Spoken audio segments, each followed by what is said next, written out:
My name is Steve Hoffman, but in Silicon Valley, they call me Captain Hoff because I am the captain and chairman of Founderspace, one of the world's leading startup incubators and accelerators. I am also author of 3 award-winning books: Make Elephants Fly, which is all about the process of radical innovation; Surviving a Startup, which teaches entrepreneurs everything they need to know to overcome obstacles and build thriving businesses; and The 5 Forces That Change Everything, which is about how technology will transform society, business, and our lives in the future. Today, I am going to speak about the global practice and experience of technological innovation and transformation. I have a lot of experience working with entrepreneurs all over the world, helping them innovate, bring new ideas and new technologies to life. And I want to share with you some of the leading technologies that are going to receive the most investment and have the most impact on our lives over the next 10 years. Brain-computer interfaces.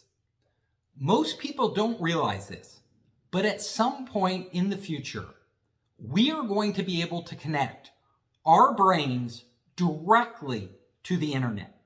This isn't science fiction. In fact, in laboratories around the world, this technology is working. For example, at Brown University, they have patients who have locked-in syndrome. This is where their entire body is paralyzed due to a stroke, and they cannot move.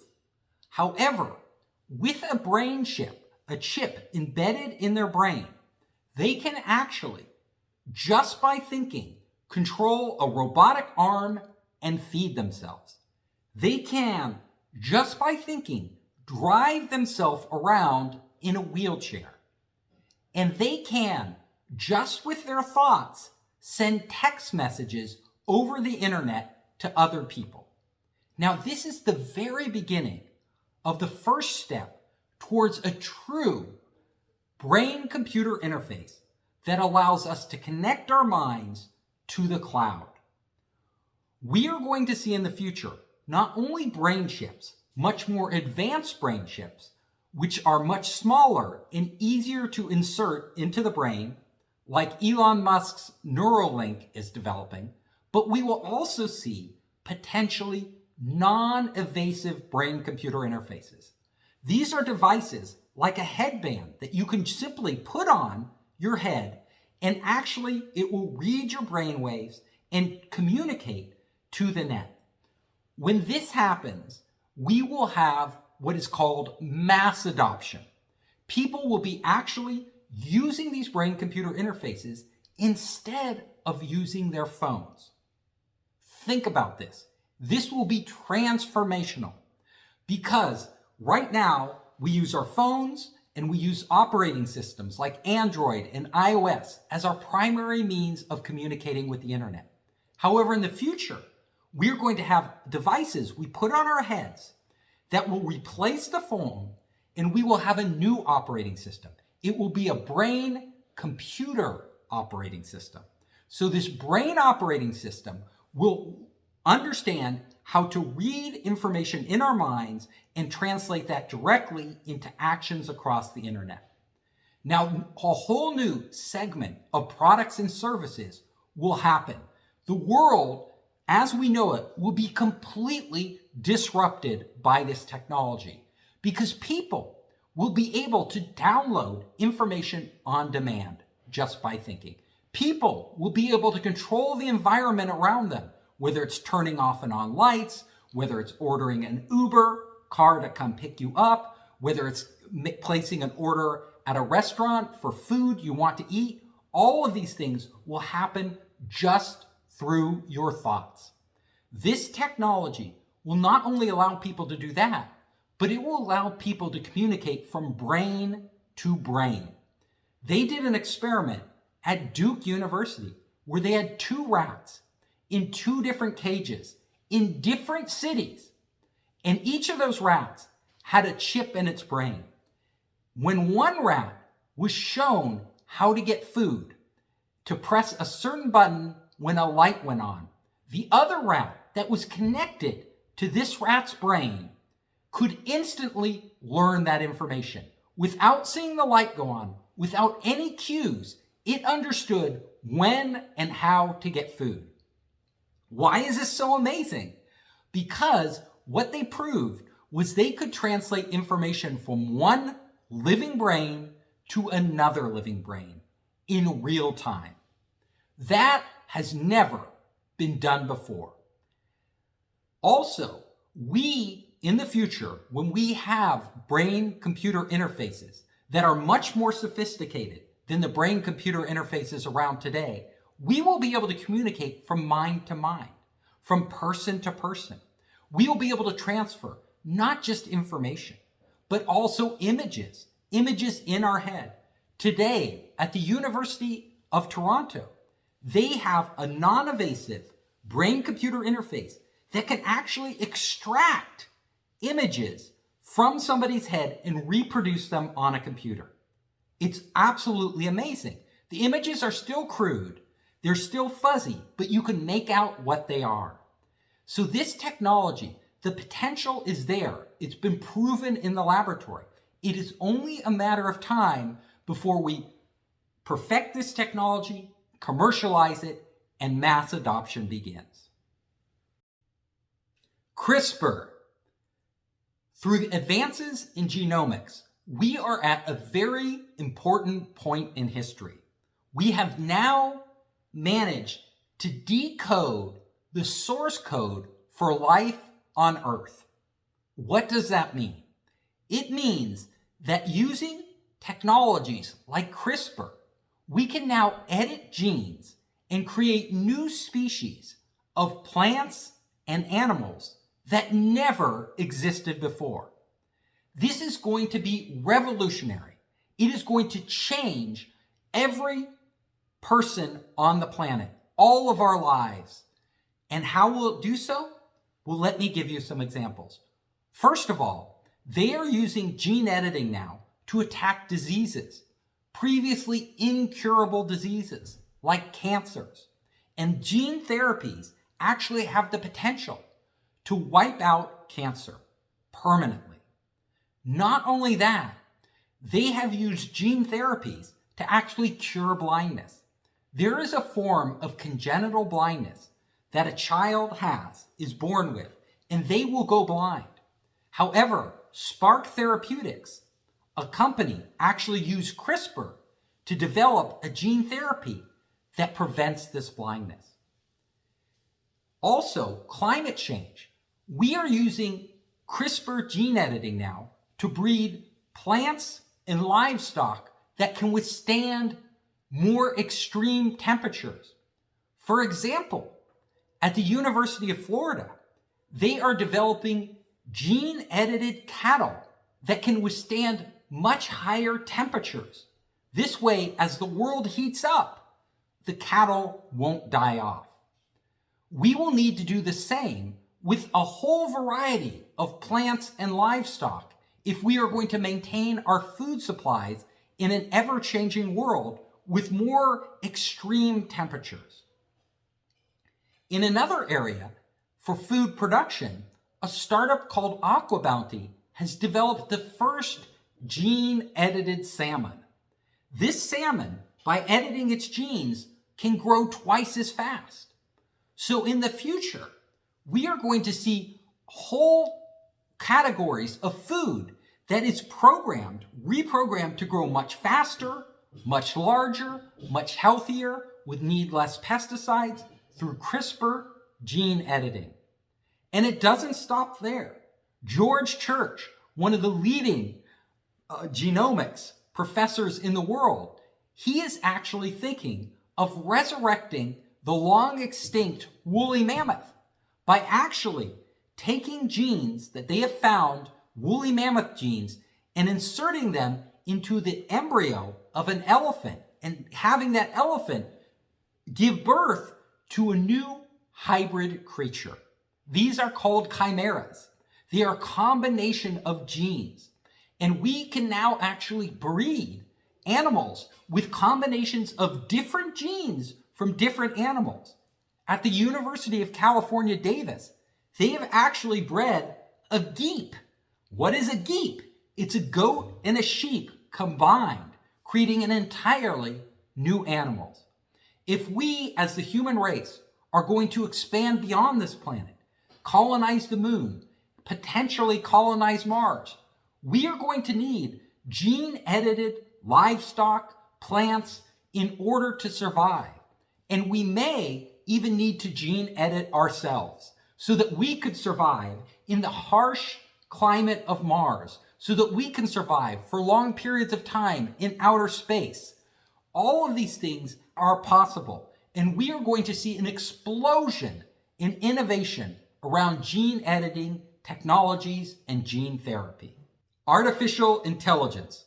The third area I want to talk about is artificial intelligence. We can already see the impact AI is having. It is literally transforming every industry on the planet.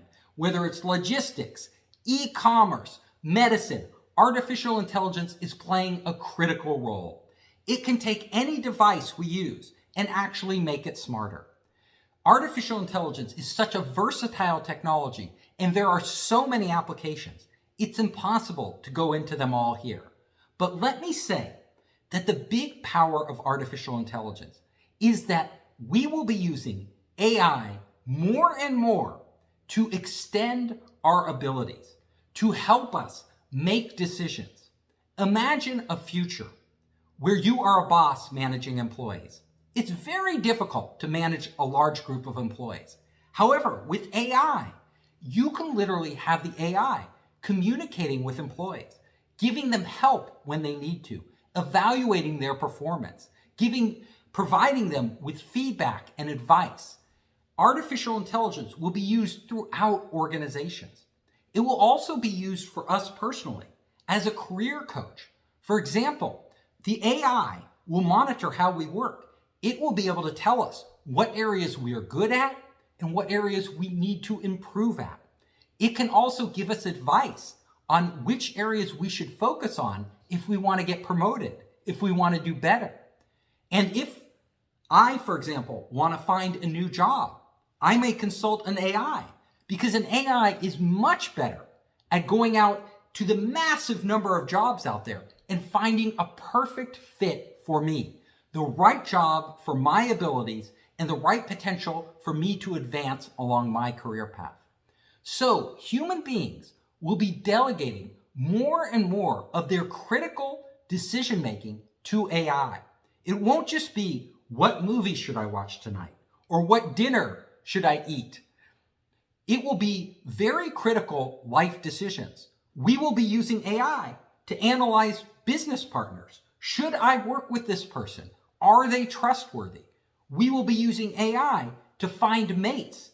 Who should I fall in love with? Are they a good match? AI will go out there, look at their data, look at their personality, and determine whether this is likely to be a successful marriage or not.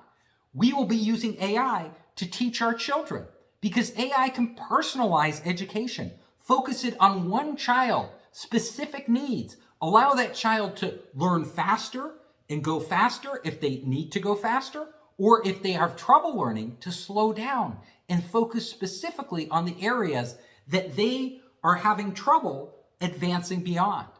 AI will be everywhere we look in society. It will be managing entire economies. It will be helping governments out there provide government programs, running those government programs. It will be used by our utilities, managing our power grids. AI is going to be absolutely everywhere in the future, not just in self-driving cars, not just in applications on our phone, but literally everywhere we have a problem, AI will be applied. The Metaverse. Lastly, I want to talk about the Metaverse. Already, we are entering a new age that combines augmented and virtual reality with the reality we know, our physical reality. This mixed reality environments will become the norm in the future. And big companies like Facebook are making huge bets in this area. Facebook announced that it is going to be hiring tens of thousands of people around the world to work on developing the Metaverse. That is why they rebranded as Meta. And we are going to see Google and Microsoft, Tencent and Alibaba and Baidu, all these companies will be focusing on the next generation of interactivity. An interactivity where if I am talking to you at this conference, it wouldn't look like you're watching a video. It would look like I am sitting on stage actually speaking to you. And afterwards, you could come up to me and virtually talk to me as if I'm in the same room as you are. We will be spending more and more of our time actually interacting with people through augmented and virtual experiences than we do now through video experiences. Products like Zoom will be replaced with new meta products that bring together the physical reality we exist in and the digital reality we are creating. We will have layered environments where the digital and the physical are merged together so that they are almost seamless, so we cannot even tell them apart. If we, in the future, walk into a room with augmented reality glasses, or let's say augmented reality contact lenses, or even better, a brain-computer interface that actually creates an augmented reality environment for us, we will have a hard time distinguishing what is a physical object that we're looking at and what is a digital, virtual object that we're looking at, unless we go and actually touch it. Then we would know. This seamless, multimodal experience is what is going to be coming in the future. And I use the term multimodal because what I see in my metaverse view of the world might be very different from what you see, because the content that is being layered over my world would be personalized for me, and you would have different content and objects populating your world. So all of us will be living in worlds that are somewhat the same, but somewhat different. It's going to be a totally new experience. Right now, in reality, when we're in the same room together, we pretty much know we're having a shared experience. We're seeing, hearing, feeling the same things. However, in the metaverse, we might be physically in the same room, but we might be actually existing in entirely different virtual and augmented spaces. And the number of applications and services and products developed around this new technology will be astounding.